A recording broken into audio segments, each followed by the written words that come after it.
রাষ্ট্রপতি নির্বাচনের দিনক্ষণ ঠিক না হলেও নির্বাচন আয়োজনে প্রস্তুত ইসি, জানিয়েছেন প্রধান নির্বাচন কমিশনার এএমএম নাসির উদ্দিন। মঙ্গলবার জাতীয় সংসদের ভারপ্রাপ্ত স্পিকার কায়সার কামালের সঙ্গে বৈঠক শেষে সিইসি এসব কথা বলেন।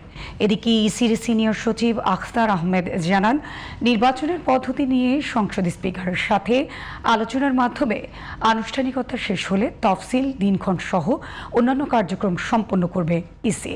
মিফতা গালিবের রিপোর্ট। শেকড় থেকে শিখরে।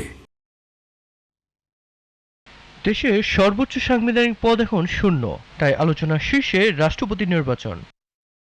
সংবিধানের অনুচ্ছেদ ৪৮-এর উপ অনুচ্ছেদ ১ অনুযায়ী জাতীয় সংসদ সদস্যদের ভোটে রাষ্ট্রপতি নির্বাচিত হয়ে থাকেন। নির্বাচনের আনুষ্ঠানিক প্রক্রিয়ার অংশ হিসেবে মঙ্গলবার ভারপ্রাপ্ত স্পিকার কায়সার কামালের সঙ্গে বৈঠক করেন প্রধান নির্বাচন কমিশনার এএমএম নাসির উদ্দিন সহ অন্যান্য নির্বাচন কমিশনারেরা। বৈঠক শেষে গণমাধ্যমের মুখোমুখি হয়ে সিইসি বলেন, রাষ্ট্রপতি নির্বাচন সংক্রান্ত আইনে নির্বাচন আয়োজনের আগে জাতীয় সংসদের স্পিকারের পরামর্শক্রমে দিনক্ষণ ঠিক করার কথা বলা আছে। তো নির্বাচন কমিশনের এই যে দায়িত্ব, রাষ্ট্রপতি নির্বাচনের যে দায়িত্ব, এটা করার জন্য ৯১ সালের একটা আইন আছে।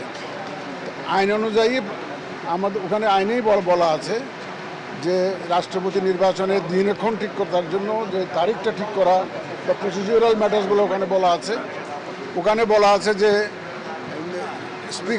স্পিকারের সাথে পরামর্শক্রমে আলোচনাক্রমে এই দিনক্ষণ ঠিক করা হবে।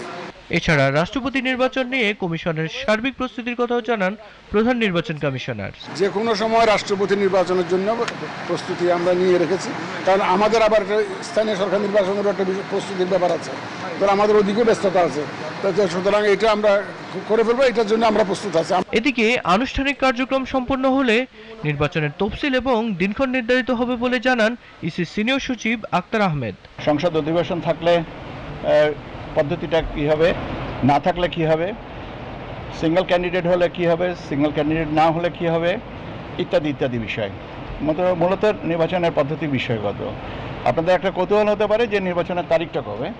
এই তারিখ সম্পর্কে কোনো আলোচনা হয়নি, এবং যখন আলোচনা হবে বা তারিখটা নির্ধারিত হবে বা তফসিল ঘোষণার বিষয়টা আসবে, আমরা আপনাদেরকে তাৎক্ষণিকভাবে জানিয়ে দেব। শুক্রবার অসুস্থতার কারণ দেখিয়ে পদত্যাগ করেন মোহাম্মদ শাহাবুদ্দিন। সংবিধান অনুযায়ী রাষ্ট্রপতি পদ শূন্য হওয়ার ৯০ দিনের মধ্যে সংসদ সদস্যদের প্রত্যক্ষ ভোটে ৫ বছর মেয়াদের রাষ্ট্রপতি নির্বাচিত হয়ে থাকেন। Mifta Ghalib, GTV news, Dhaka.